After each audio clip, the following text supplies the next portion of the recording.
Welcome to the Skip and Shannon Undisputed podcast. I'm Joy Taylor. You can catch us Monday through Friday at 9:30 a.m. Eastern, 6:30 Pacific on FS1. Here's what this podcast is all about. It's an unscripted, unfiltered, undisputed version of the day's show, and there is a lot to get into in today's podcast. It's a birthday edition of Undisputed as we celebrate Skip's special day yesterday. Shannon says the turtleneck and suit isn't his thing, but Cam should not have been benched for no tie. Skip claims Michigan is clearly one of the best four teams in college football. Skip and Shannon debate the AFC West, and is it possible for the Raiders to go to the Super Bowl? Plus, former NFL GM Michael Lombardi is here and calls out Jeff Fisher's offense for looking like a high school team. Finally, former NFL cornerback Antonio Cromartie drops by the studio to say why he believes Tom Brady is the best to ever play quarterback. Let's debate. It's a very big day today because... well, yesterday was the big day, but we're going to celebrate today. It's Skip's birthday yesterday. Oh, well, thank you, Joy. And happy birthday, and Thank you both. let's get started. Yes. Let's start with college football. The college football playoff is set. Number 1 ranked Alabama will face number 4 Washington in the Peach Bowl, while number 2 Clemson will play 3rd ranked Ohio State in the Fiesta Bowl. Both games are on New Year's Eve. The Big Ten champs, Penn State, finished 5th, and Michigan finished 6th. Shannon, did the playoff committee get it right? No, and heck no. Because Penn State should be in over Ohio State. First, they beat Ohio State head-to-head. Let's just start with that. They also won the conference title. That should account for something. They're playing their best football. They've won 9 straight. The last time they lost a game, it was early September, mid-September. We thought Secretary Clinton would win the election, and the Cubs had not yet won the World Series. If you look at it, Ohio State beat Michigan State by 1. Penn State hung 45 on them. They also, Wisconsin was the number 3 scoring defense in football behind Alabama and Michigan. Penn State just hung 38 on them. They did. Ohio By the State. way, you were right about that. I was wrong because I cannot pick a James Franklin team because he vacated my school, Vanderbilt, but that's a whole nother issue. Go ahead. Like you should blame him for leaving well, that. I do blame him, but go ahead. And also, head-to-head, Ohio State beat Wisconsin in overtime, 30-23. We just saw what Penn State did to it. It seems to me, now maybe it's just me and maybe someone else can see my side of it. They gave Ohio State way more credit for beating Oklahoma in Norman than they gave Penn State for winning the conference title. And that's not fair. You see, what happened, Skip, is that Penn State had low expectations. They were picked to finish 4th in their own division behind Ohio State, Michigan, and Michigan State. So they were not even ranked. So when you start the season, you're not ranked. You win one game, you lose. Now you got to fight just as hard to try to get back up. Then they lost another game to Michigan, 49-10. So you're not ranked. So think about the hurdles and the teams you have to leap in order to just crack the top 25. So once they crack that top 25, Skip, they put it on them. Ohio State beat Michigan State. They beat Iowa. They haven't looked back, and the committee says we want the best teams. Who's playing their best? Well, Penn State's playing their best football because we've seen this. You can lose early and still get in because Ohio State did it the first year. They lost in Blacksburg.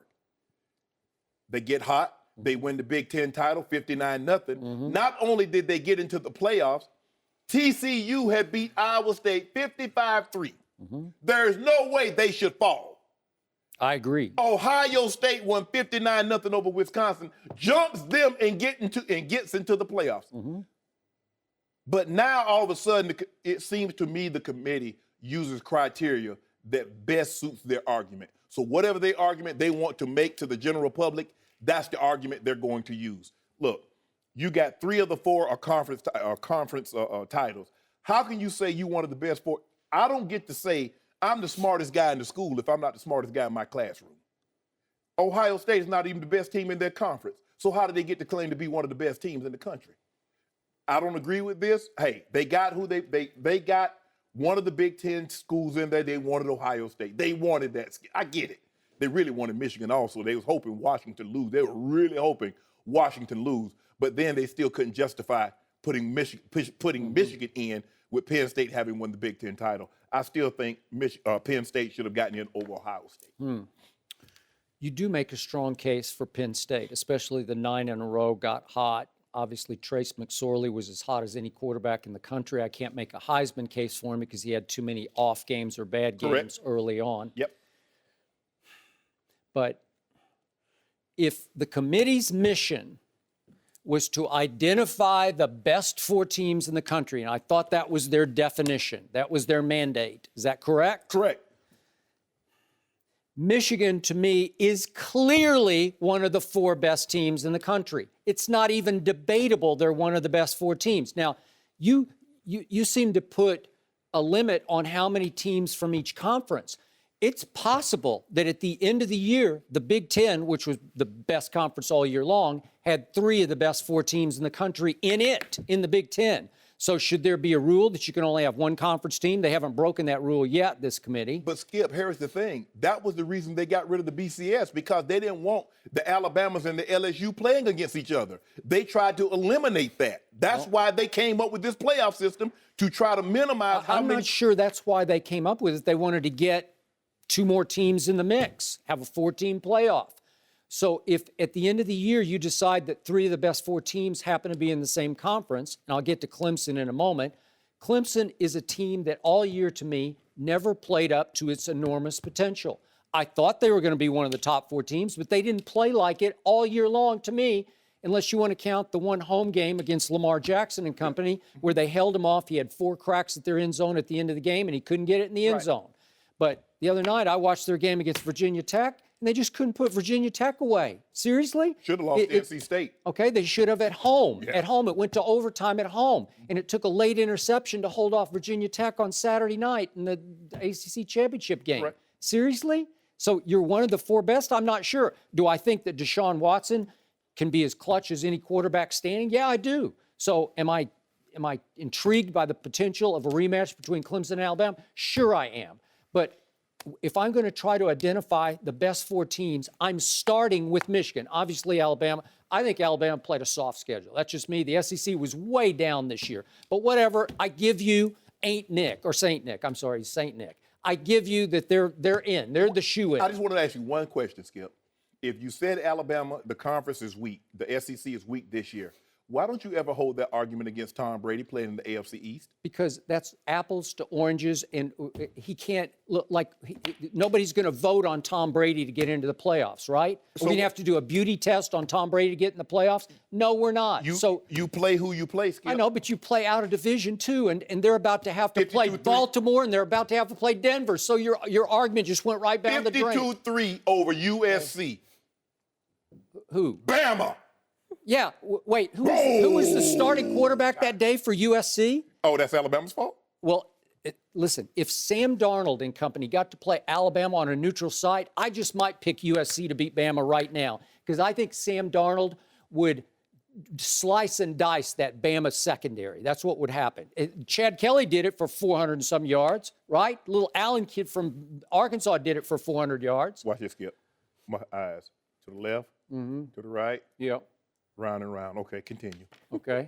You're rolling your eyes? Yes, I am. As in roll tide? All right, let me get back to Michigan. Again, not even debatable that they belong in.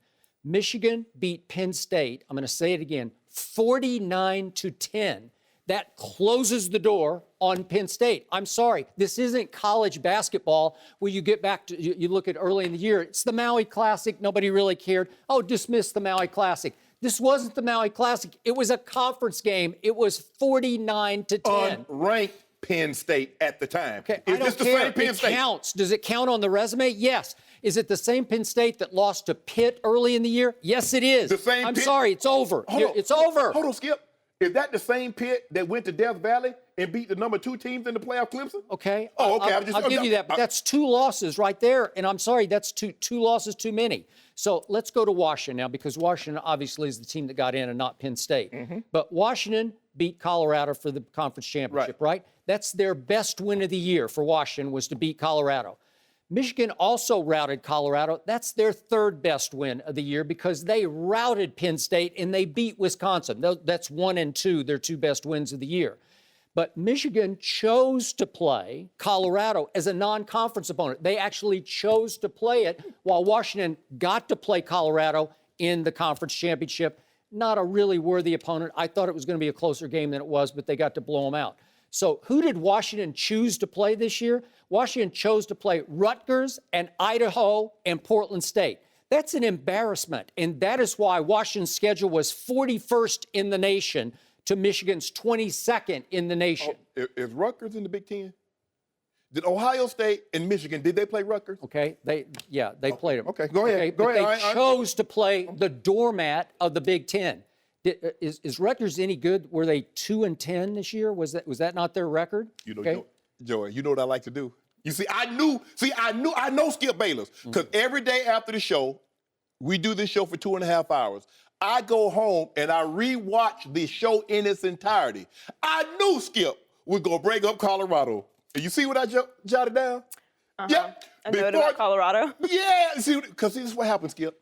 See, you don't pick a schedule the year of the schedule. This was years in advance that they chose to play Colorado. Do you know what Colorado's record was the previous 4 years before this year? 11. They won 11 games. So that's why Michigan chose them, because they were looking. I think we're talking about this year, and strength of schedule this year. You gonna let me? Can I rebut a little bit of your argument? Okay, go ahead.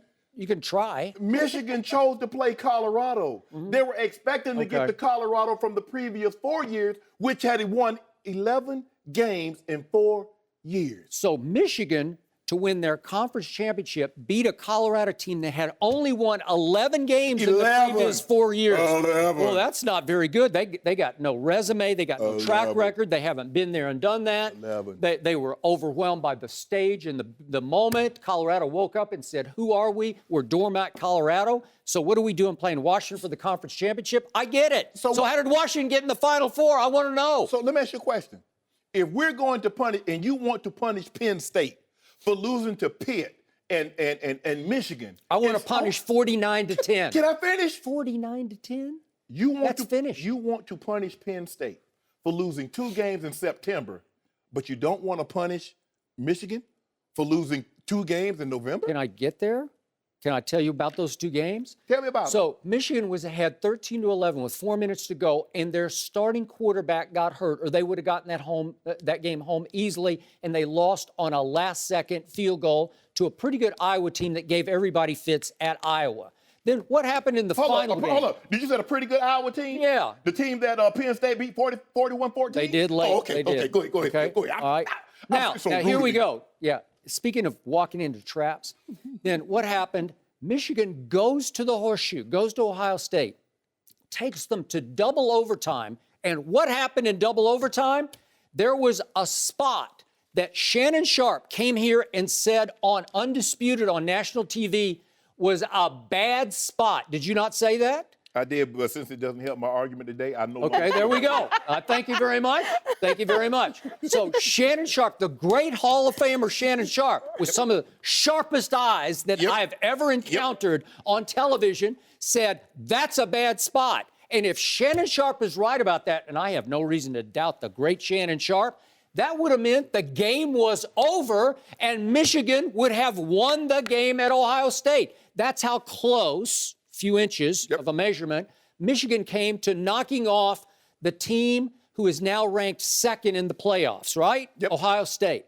So to me, Michigan, having lost its quarterback late, there was extenuating circumstance at Iowa, and then getting robbed, not only by that call, but you said they got a couple other pass interference, non-pass interference calls. They got robbed at Ohio State. So what does your eye test tell you? That Michigan clearly is one of the best 4 teams. I know in your heart of hearts, because you're a football man, you watch Michigan and you sit back and say, yeah, I got to give it up. They're one of the best 4 teams. They just blotted me. You know it? They just blotted. Huh? Penn State showed me being down by 21 points to the third. Wisconsin has the third-ranked scoring D in the NC out of 128 teams. Let me ask you a question, Skip. Is 3 of 128, is that good? Or is that really, really good? That's really good. Okay. Okay. hung 38 on them. All right. Hung 38 on them. So let me ask you this. Washington is now a 14.5-point underdog to, yeah, right? You seem surprised. 14.5 to roll Tide, Yep. right? Yep.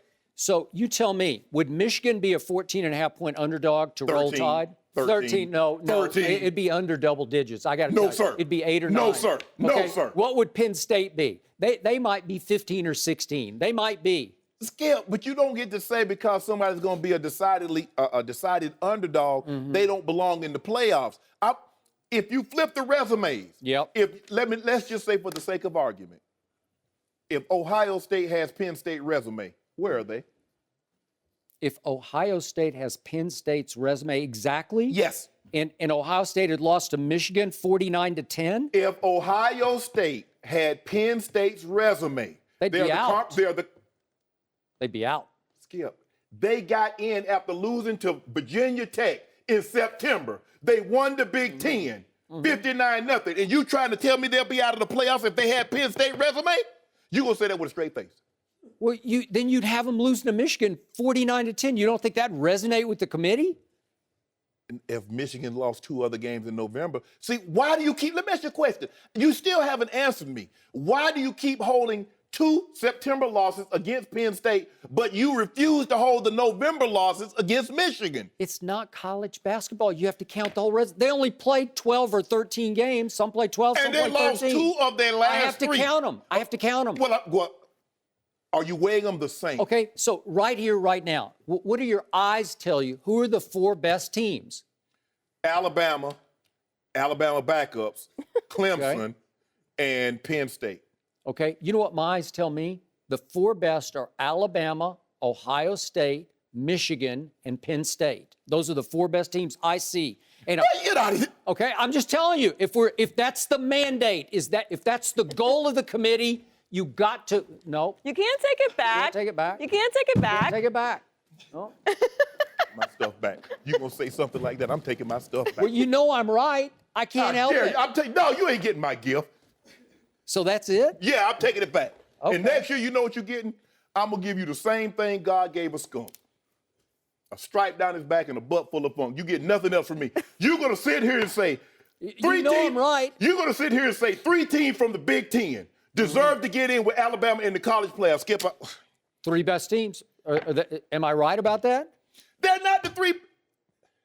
Outside Alabama, the 3 best teams. Now, USC's creeping in there, too. I wish I could We hung 52 on USC. Without Sam Darnold at quarterback. It changed life at USC. Let me ask you a question.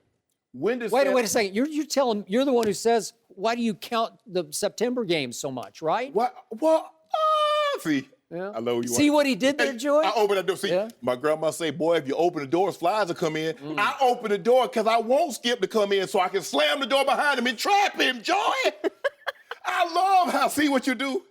You love to do that, Skip Bayless. You talk about, it was September. I think the door just got slammed on the guy across from him. No, Skip. Why is it that Michigan can lose 2 or 3? We've never seen this before. We've never seen a college team lose 2 of their final 3 games and play for a national championship. But now, because it was Michigan, khaki pants, you want to get him in the playoff. No. You know what? Old khaki pants can coach his tail off. That's what he can do. How? How do you have a 10-point lead late in the 3rd quarter and lose? Because the quarterback who was playing with a cracked, whatever he's got, collarbone, he threw 2 picks, almost 2 pick sixes. Alabama, you lose guys on their defense to graduation and injuries and don't skip a beat. Yeah. That's your job. And they played a bunch of backup quarterbacks in Chattanooga. Everybody if you look at St. Nick and that defense, number 1 Skip. Yeah. You know, I called him. I said, St. Nick, I don't even want your offense to go on the field for the 1st quarter. He said, okay, I'm going to do it. Score 16 points without the offense doing nothing. Who was the number 1 defense in America until the Ohio State game? It was Michigan. Number 1. Skip. Number 1, above Ain't Nick. Have you ever seen anything like this? A team have 30 rush attempts for 0 yards. How is that possible, Well, we'll Skip? find out. The semifinals are on New Year's St. Eve. Nick. No mercy. Cam Newton was benched for the first series of last night's game because of a violation of the team's dress code. Cam didn't wear a tie on the team flight to Seattle. Derek Anderson got the start in Cam's place and threw an interception. After the game, Coach Ron Rivera and Cam talked about the situation. Let's take a listen. It was a travel dress code violation, and so the decision was to treat him like I do all the other players on the team, and he didn't start. I didn't follow dress code, and Coach told me that I wasn't going to start. So I stand by his decision. Is the position that he's in. I follow it, hand in hand. It was a lot of ties that was given, but I can't wear a tie with this. Meaning, I have a tank top on up. We discussed it, internally. Me and Coach, we got on the same page. I feel as if, I wore a similar outfit like this before, and nothing was done. But, he said, he has rules in place, and we have to abide by them. And no person is greater than the next person. And, it is what it is. Shannon, should Rivera have benched Cam? Hell no. What did he stand the game by benching him? You stood to lose more than you could ever possibly gain. Every coach that I played for, and I played for a bunch of them, the first thing they tell us the first time they gather us up, he says, guys, I'm going to treat all of you fair, but I'm not going to treat you all the same. Jimmy Johnson told a story how a guy was sleeping in the locker in a meeting, and he cut him. And the reporter asked him, said, what if that had been Troy Aikman? He said, I'd have woke his ass up. You see, you treat them all fair, but you don't treat them all the same. Okay, if you want to bench Cam for a series, Derek Anderson better not throw a pass. See, this is what really Richard Sherman was talking about as far as karma. This is karma here.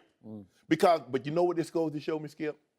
It's like when you lose, everything is a reason why you're losing. I bet you any amount of money, had they had this record this year like they had last year, and Cam wore that exact same outfit, what do you want to bet, Skip, he wouldn't did what he did? You probably are right. I don't know that for a fact. I've been in too many situations. It's like when you lose a game, we lost the game because my chin strap wasn't buckled in practice. We lost the game because I was on one knee kneeling on my helmet. See, it's all these reasons, which are really not the reason why we're losing. We're not playing particularly well. Maybe maybe we're not as good as we thought we were. Maybe it was expectations. Because when you go 15-1, nobody's expecting you to finish last in your division. I can assure you that. So now you have the expectations of finishing 15-1, being in the Super Bowl, having the reigning MVP.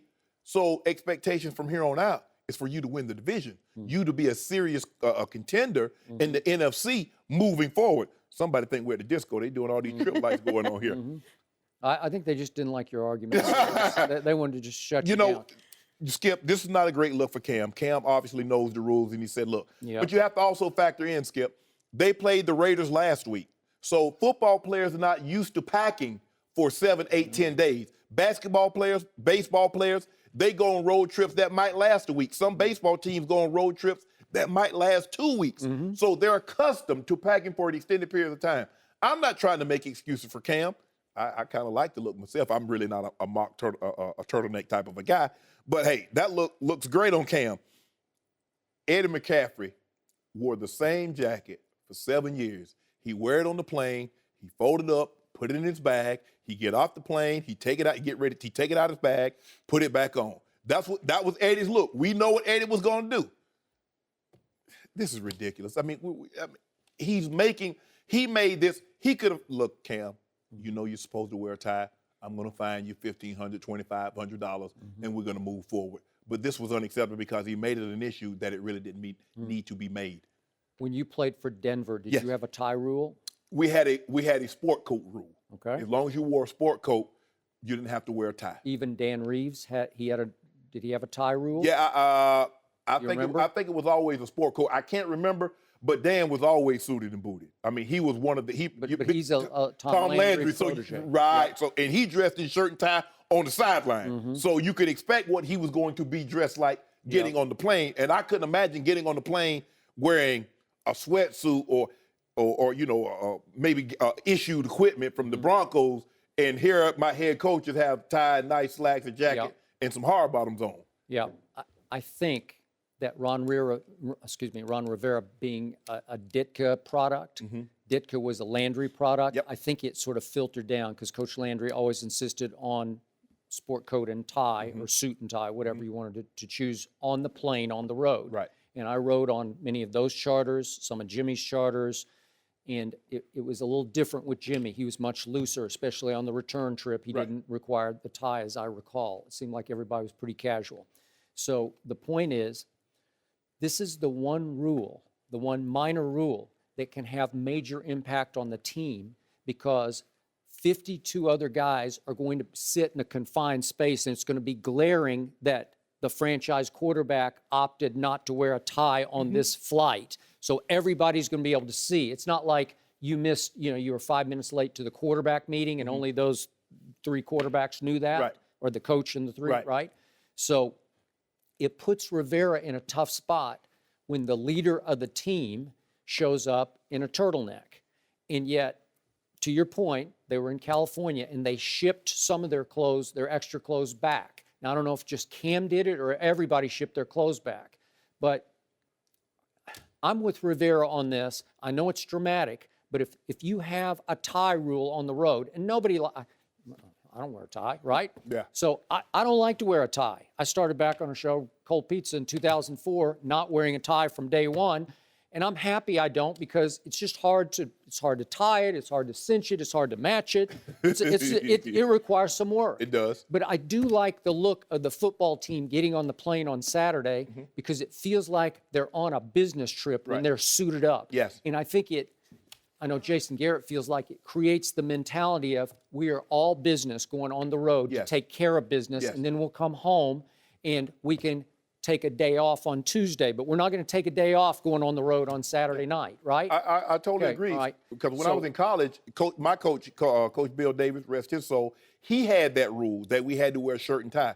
And a lot of guys, we come from backgrounds, we didn't have a whole guy. I got it. I'm like, look, guys, you're not going to get on the bus because we weren't taking plane, we were taking bus with no clip on. Yep. And you're not, look, come by the room. All Friday, Skip, I spent 20, 30 minutes tying guys' ties. So I get it, but this is if they're 9-0, they're 10-1. Maybe. We're not having this discussion, Skip, because I know coaches. I've seen this be it Mike Shanahan, we were 13-0, and then all of a sudden the least little thing was the reason why we lost. Okay, I got it. But you can't fine Cam Newton because he makes $20 million a year. How much could you fine him to make a statement to the team? I fined him what, $10,000? Just fine him 15. Okay. But here's the thing, Skip. You punishing Cam, but who are you really hurting? You're punishing the other 50, the guys that you say that are looking to Cam. Okay, but who is Cam hurting? He's hurting the whole team when he shows up in a turtleneck. Cam's a smart young man now. Yes. He knows the rules.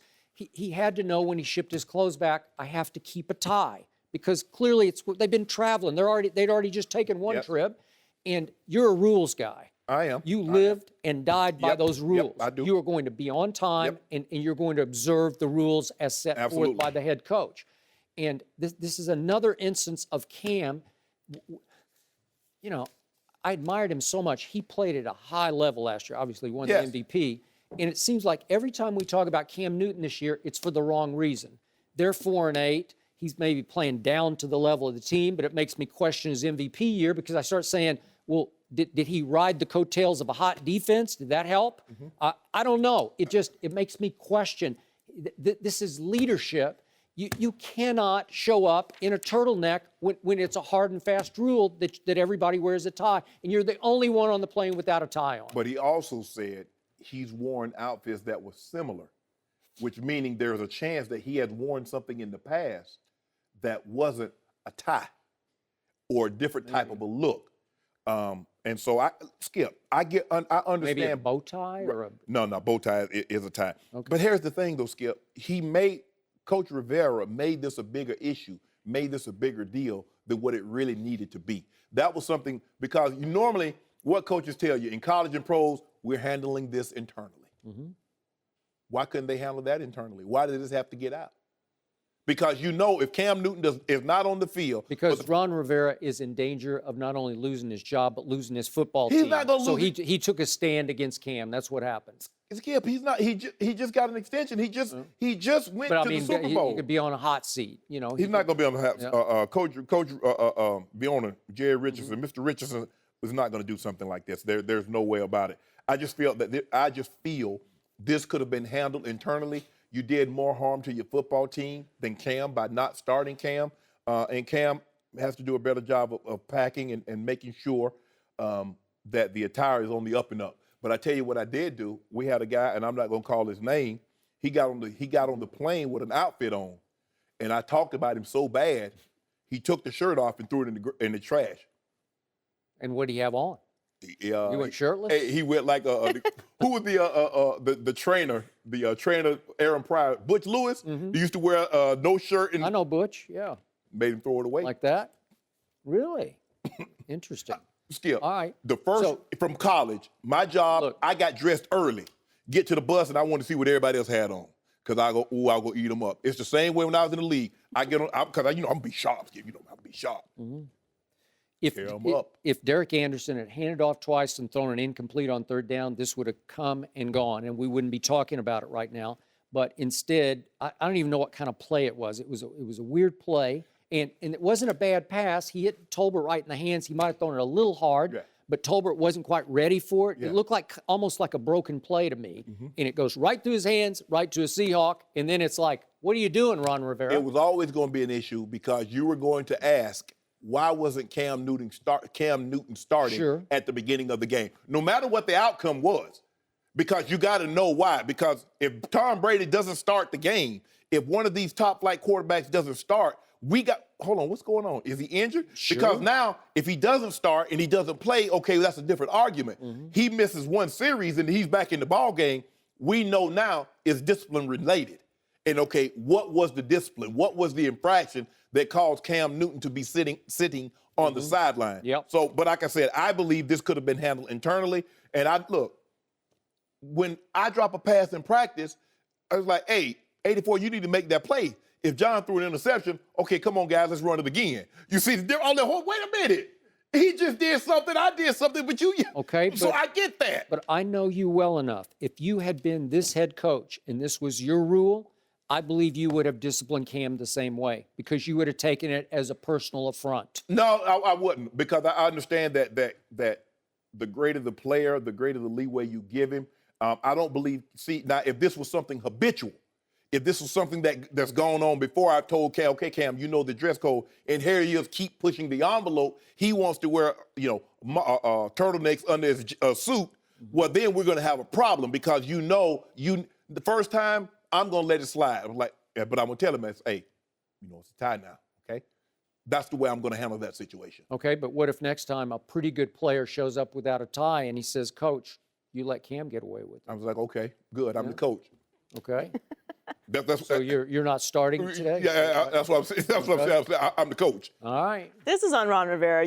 You can't not start Cam Newton and put your team in this position. You can't let something this silly and petty affect the outcome of the game. It's a petty thing to a head coach. But Cam Newton did say he was given ties. So other people had ties. He just wanted to wear that turtleneck. How is he going to wear a tie with a turtleneck?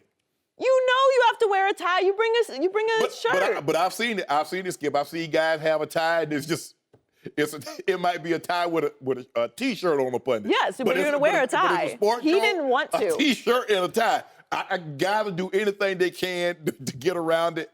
But he said people gave him ties. He just didn't want to wear it. He wanted to wear his turtleneck. He wanted to wear that mark. I mean, that's Tom Brady wears that look a lot. Me, Skip, if I wear a suit, I kind of want to tie on. You're not in the turtleneck look.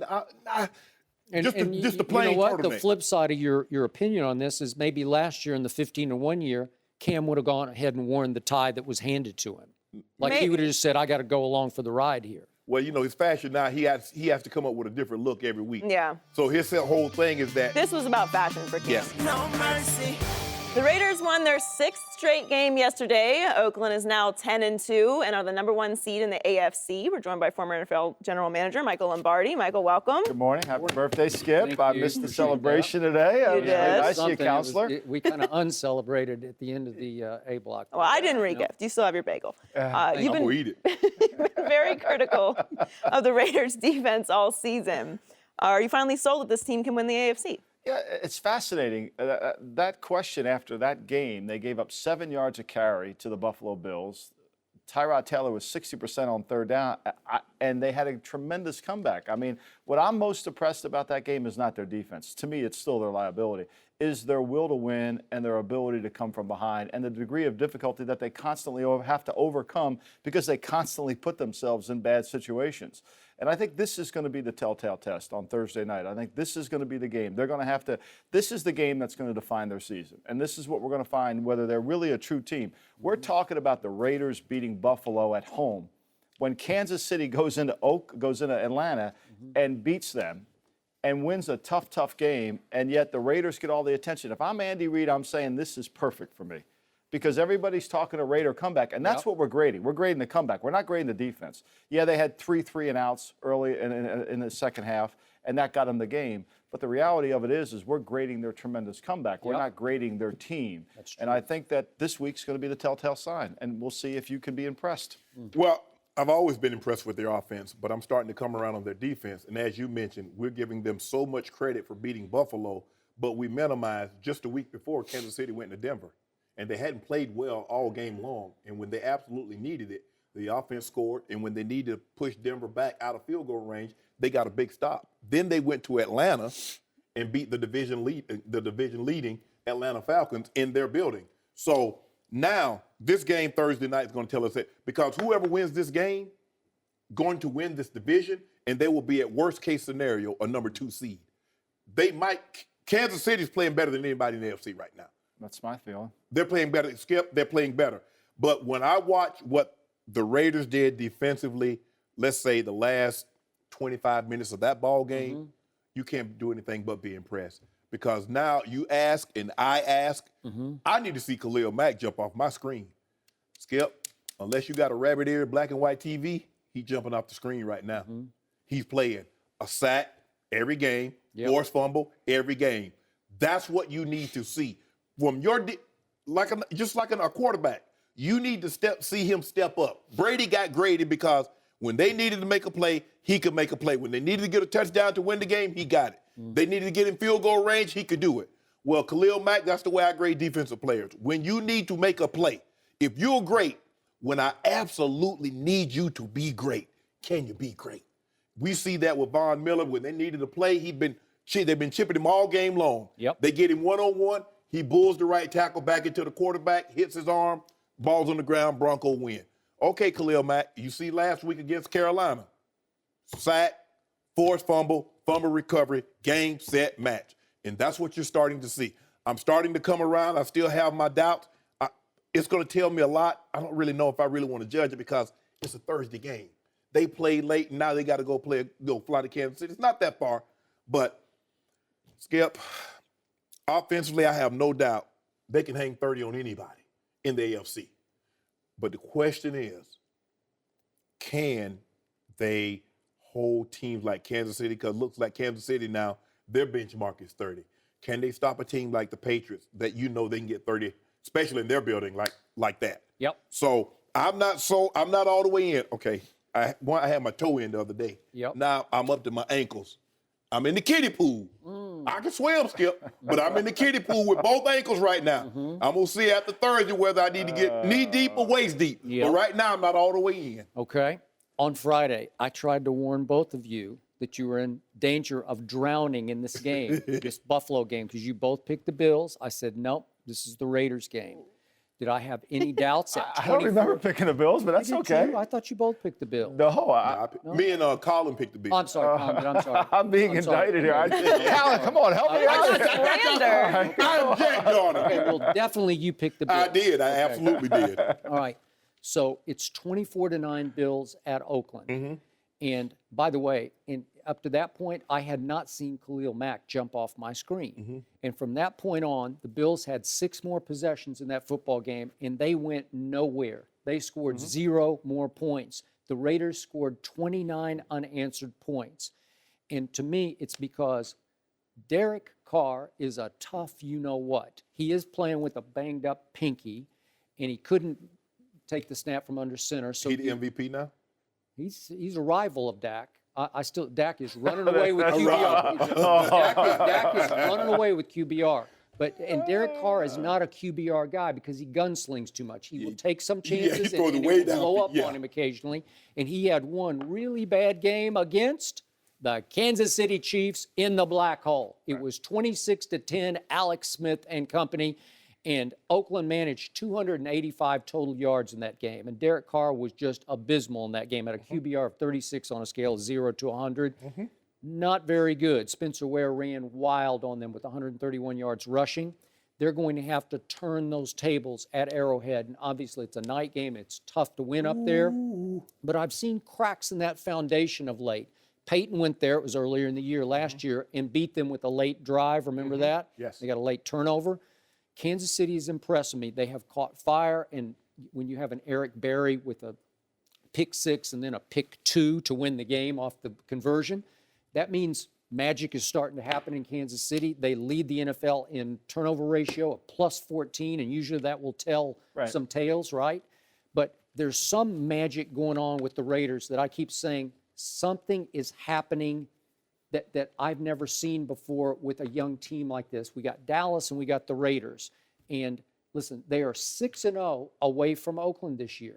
So this is I agree with you, Shannon, because Kansas City has caught fire and they've already won at Oakland. They've already beaten Denver at Denver. They have. And so now it's going to take the Raiders need to win this game to win the division. Now, crazy stuff could happen down the stretch, but I think Kansas City has the easiest closing schedule of any contender on either side because they got Raiders at home, Tennessee at home, and Denver at home before they go to Phillip Rivers for the last game. Maybe Phillip Rivers is going to decide the AFC West this year. But I still love the Raiders, and I'm sticking with them to win the West. I think 2 things. I think when you go back and study the tape of the first game, the Kansas City-Oakland tape, it was a rainy day. And I think Derek Carr struggled to throw the ball in the rain that day. It was very difficult. The field was really wet. And I also think that this was the first time, and perhaps the only time this season, that a coach set up a game plan to really manage the game, control the pace of the game. The biggest play the Raiders had in that game was 24 yards. The Chiefs did an outstanding job of keeping the ball in front, like the Bills were doing in the first let's say 48 minutes of the game. And that's the formula. You've got to be able to control the ball, keep the ball in front, make them have a lot of third downs, put them in a lot of third down situations, get 15 third downs, and all of a sudden their offense isn't as explosive. And I think when you study that tape, you see there is ways to beat the Raiders. When you study the tape on New England, there's ways to beat New England. When you study the tape on Dallas, it becomes a little problematic on how to beat them because they can win. They've shown they can win every other way. Any way they want to play. To me, the Raiders are a liability because you can control the pace of the game. And if you can run for 7 yards, I don't know of a team that can be a Super Bowl contender that gives up a game where they give up 7 yards rushing on an average. Hey, and I know Buffalo's a good team. LaShawn was just electric in the first half, man. You know, and Tyrod Taylor wasn't. He was 60% on third down, and they cooled off in the second half. And I think that's where they got their advantage. I think the Raiders, I love the story. I think they learn how to win. I think their kicker is an unsung hero. He is. I think he's a real unsung hero because he puts field position and it makes them play. And all they require is one defensive series. But to beat a good team, a well-coached team, and I think this is the team that they're going to have to beat, the Chiefs. This is a well-coached team that went into Atlanta, that figured out a way to win a game with a fake punt, that figured out a way to slow down a really high-octane offense. And I think that they have the chemistry to win, and I think they have a belief they can win. So in the first game, they didn't have Justin Houston. That's I don't know if you've noticed. No, he has. Since he's been back, he's been on a tear. He's really good. And I think he'll go against Austin Robbins, the right tackle, and I think that's going to be a matchup there. And the other guy they didn't really play very well because the field was so wet was Tyreek Hill. Tyreek Hill's the guy that the Raiders are going to have a hard time covering. Because they don't handle quickness and change of direction in their secondary. To me, their secondary, when they have to play lateral movement quick guys, that's when they become a problem. No mercy. The Patriots blew out the Rams yesterday, 26-10, in their first game since Rob Gronkowski's back surgery. Tom Brady won his 201st career game, passing Peyton Manning for the most all time. We're joined now by 4-time Pro Bowler Antonio Cromartie. Welcome. Hey. Welcome to Undisputed. Welcome. Thank you. You faced Brady 14 times in your career. And that many times? How do you view him? As one of the greatest quarterbacks that I've seen and never played against. Just for the simple fact, the way he wins games. Understands the game, understands mismatches. And I think that's what separates him from a lot of other quarterbacks. He understands the mismatches and makes sure that he gets his guys in the right place.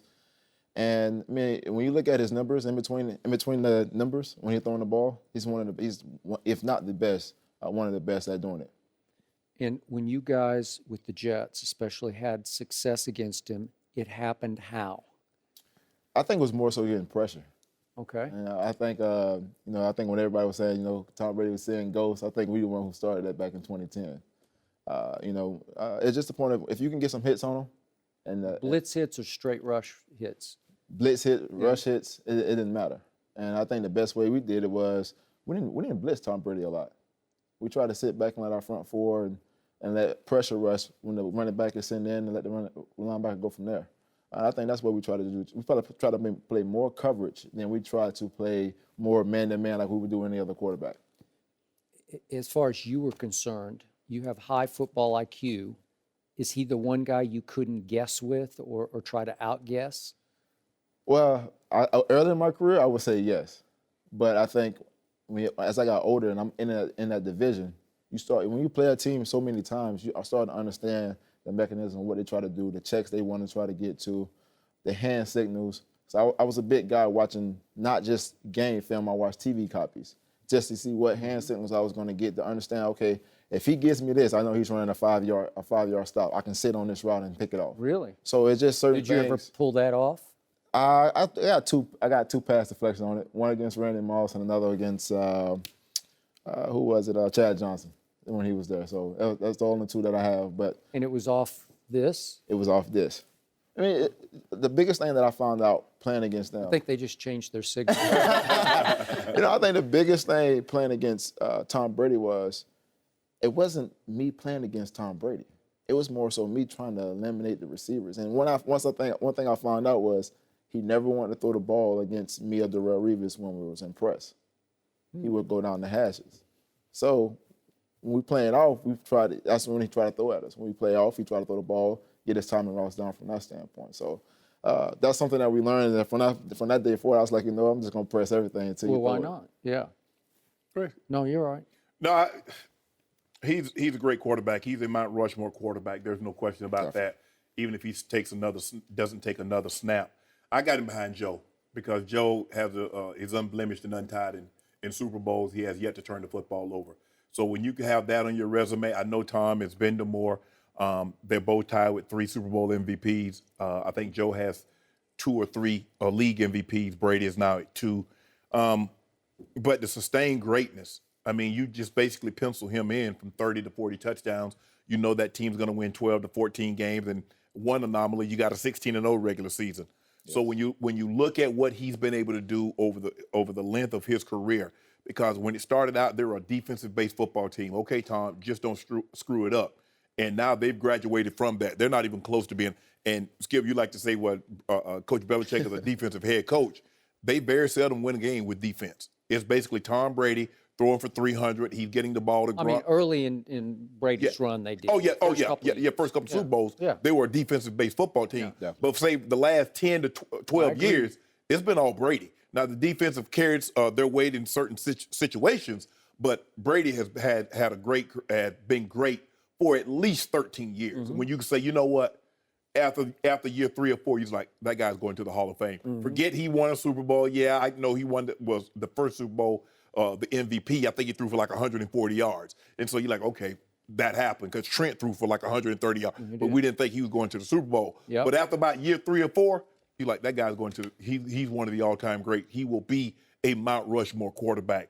And so there's really nothing, not any adjectives that I can pile on that says, okay, everything's been used. You know what he does. You know who he is. He takes care of himself. He still loves the game. Yes. The games matter to him. The preparation for the game. See, A lot of people just wants to do the game. They just want to do Sunday. But I believe that Tom loved the build up to the game. He loved the meeting. He loved the preparation on the field. He loved the eating and the having his body in peak physical condition to knowing that I'm at my ultimate best. Now I can just go out here and play football. All right. Obviously, I'm a huge Brady fan. Yeah. And you can't argue with the resume. No. And now he has a chance, as I keep telling you, this year without Gronkowski. If he can pull this one off this year, he just might cement a legacy that's greater than Joe Montana's, even though Joe obviously went 4 for 4 in Super Bowls. Probably should have won all 4 MVPs. We talked about the Jerry Rice game.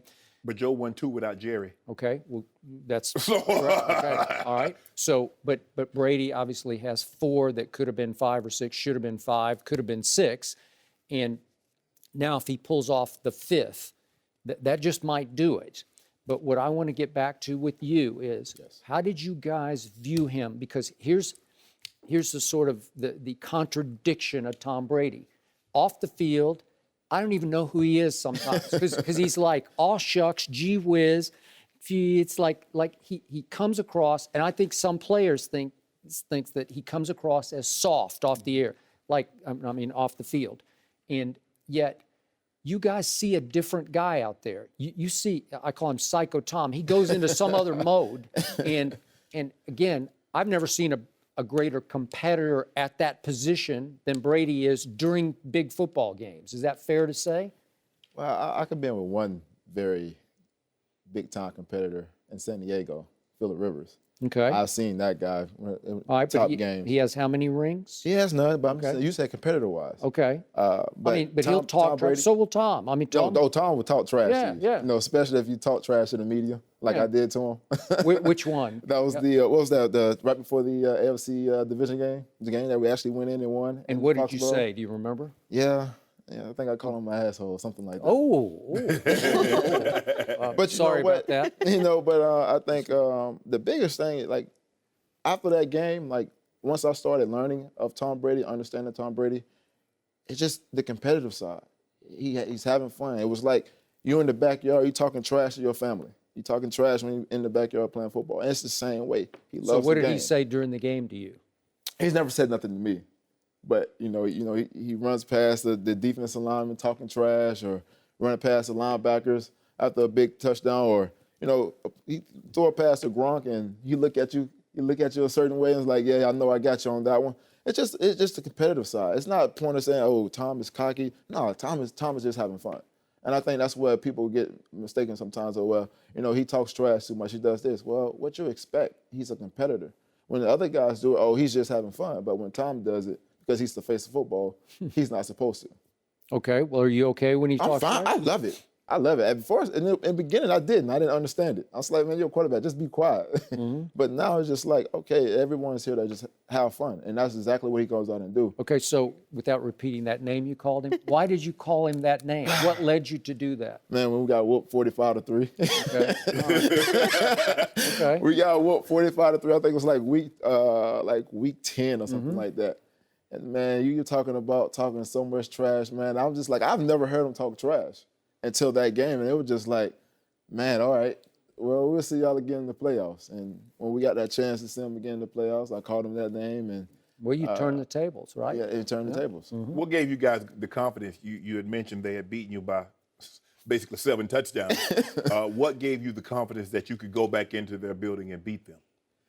I think it was just a point of just understanding, like, we know what kind of team we was with Rex. And the thing about us, we wanted to, if we applied pressure and they got him off his spot, we knew we could win the game. Right. And that's the one thing that we did.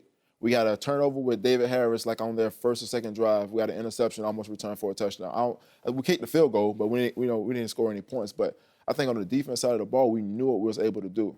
And we had Darrell Reeves on the outside. We just felt like, okay, we don't give up any big plays down the middle of the field or down the field. We're just going to win this game no matter what, how you see it. And we're not winning the game. So as you step back from him, can you now call him the greatest quarterback ever? Yes. Not just that you played against. Not just because I played against. Okay. I played against Brett Favre. I played against Peyton Manning. You did. Tom tops it all. And what sets him apart from the guys you just named? Just like you face against Peyton Manning. And when you face against him, you understand he's going to make all these audible checks. But to me, it was just the playoff atmosphere. I think Tom played a lot better in the playoffs. He played a lot better during the season. And it didn't matter who he had at receiver. You can put, Troy Brown at defensive back and have him playing playing at receiver, and he's going to win football games. And the thing that Tom understood about football was mismatches. And that's when you got Gronk playing against a linebacker, where is the ball going to go? He's playing against a safety. He's going to go there. He's playing against a corner. He may take his chance. It just depends on what the size of the corner is. It's all about mismatches. If you had Danny Woodhead that was there before. He uses mismatches. Danny Woodhead was a great receiving running back coming out of the backfield. He's going to use that person. It's just a point of the mismatches. If he go spread offense, and I got a running back and a linebacker who's not a great covering linebacker, I'm going to throw the ball there every single time. And I just think he played percentages of what he's going to win his mismatches, and that's how you win a football game. No mercy.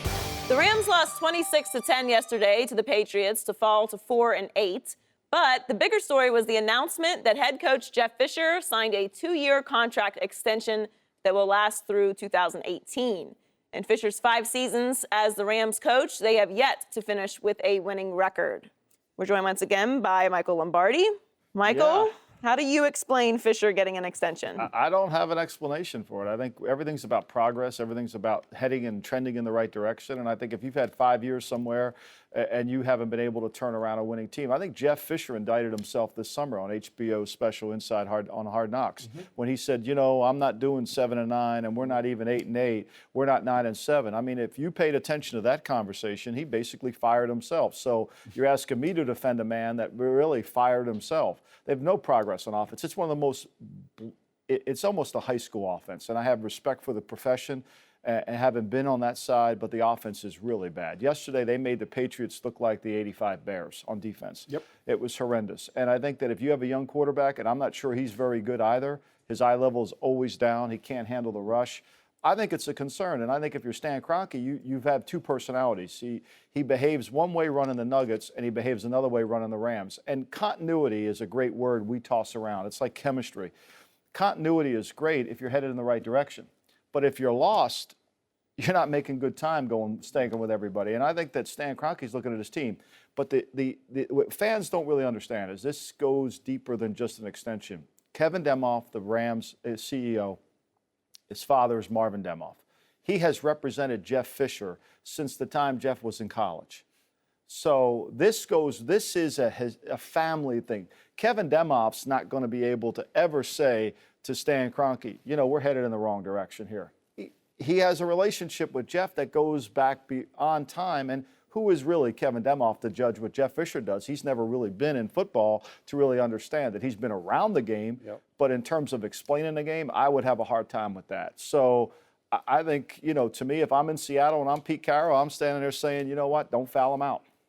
Exactly. And what role does the league play in this since they? Oh, I think this is a tremendous. I think Jeff has been very good to the league in a lot of decisions they've made, and I think this is a reward for that. And I think that when you're a good company man in the NFL, look, everything's about blocks of votes, and so when you can go in a meeting and you need to get votes, and you have votes in certain areas, I think that's certainly a tribute. But there's no way, as a man who's been fired after 1 year in Cleveland, there's no way that you could sit there and say after 5 years, if I had 5 years somewhere where I had complete authority to run a team and I didn't produce a winner, you wouldn't have to fire me. There's a great tradition in England that the prime minister always adheres to, that when you have to leave, when you don't get something done, it's not you leave. There's a tradition in that in Britain. I think there's a tradition in the NFL where we fire coaches too early.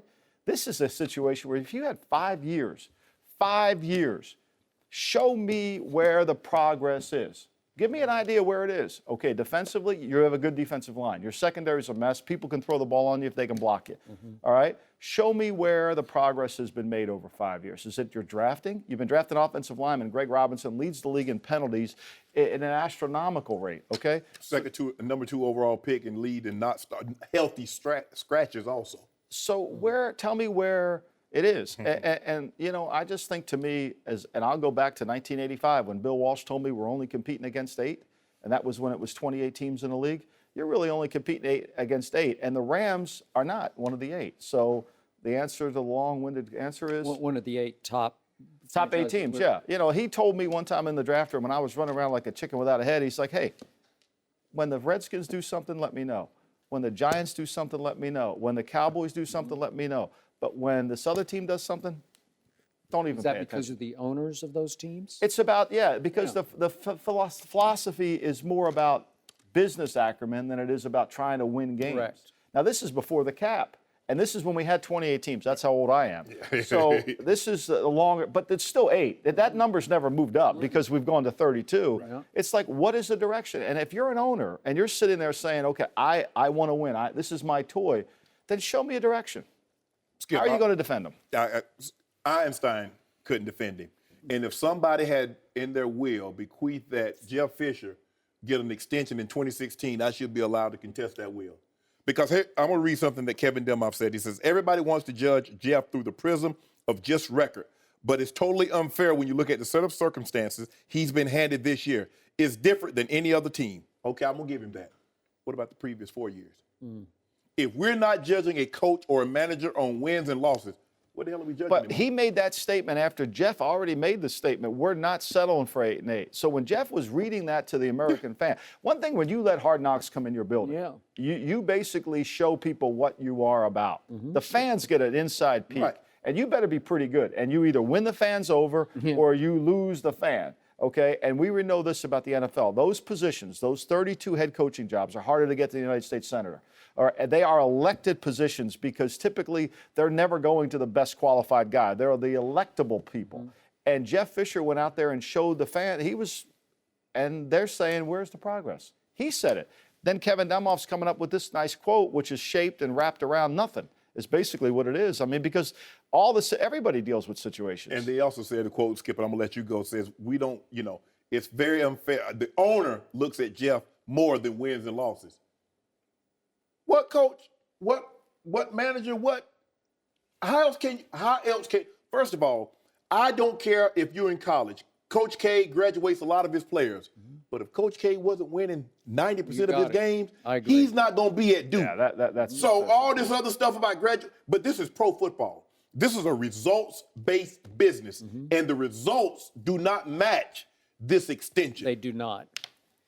I felt so sorry yesterday for Los Angeles Rams fans. And I know a lot of them because once upon a time, back in the day, I covered the Los Angeles Rams. And so many people I still know here were so excited to have their Rams back. And you want to talk about insult to injury yesterday? The offense is unwatchable, and you announce before this game he's been extended. Now, it's effectively only a one-year extension, but what do you... Don't you think, though, that was all planned? I mean, look, I'm not an idiot, okay? And they've been not answering the question. And whenever I've been an executive in the league, when you don't answer the question, the answer is yes.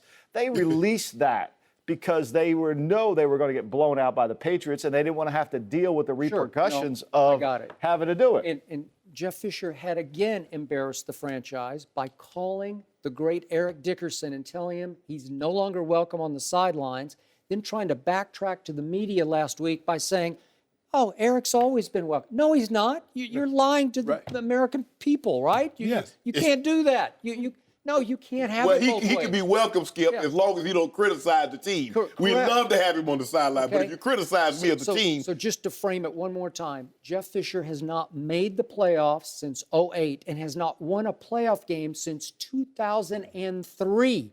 You can't survive in this business unless you're doing favors and are owed favors back. And trust me, Jeff Fisher is immensely liked by a lot of reporters who get a lot of information from Jeff Fisher. He knows how to play the media game. That's one thing I've never liked about him. I didn't like what he did to Vince Young because I like Vince Young, but I'll leave that in the background.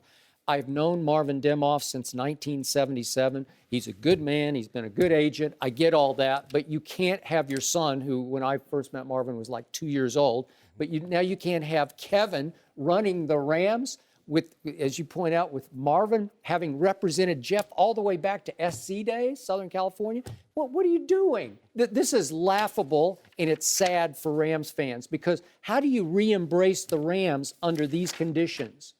This is a joke, right? I mean, it's called the NFL. I mean, okay, let's just say, give me 9-7, give me 10-6, give me something I You can want go. progress, and you're not getting progress. Yeah. That's the reality. No mercy. This is the Skip and Shannon Undisputed podcast, where we're delivering you an unscripted, unfiltered, undisputed version of the biggest topics of the day's show. Be sure to subscribe to the podcast on iTunes, like us on Facebook at Undisputed on FS1, follow on Twitter at Undisputed, and catch us at 9:30 a.m. Eastern, 6:30 Pacific, Monday through Friday on FS1. You can find us on channel 219 on DirecTV, 150 on Dish. Thanks for listening. I'm Joy Taylor, your host. Come back and join us Tuesday when we are joined by Eric Mangini and our man Chris Broussard. We'll see you tomorrow. Fox Sports 1 of 1.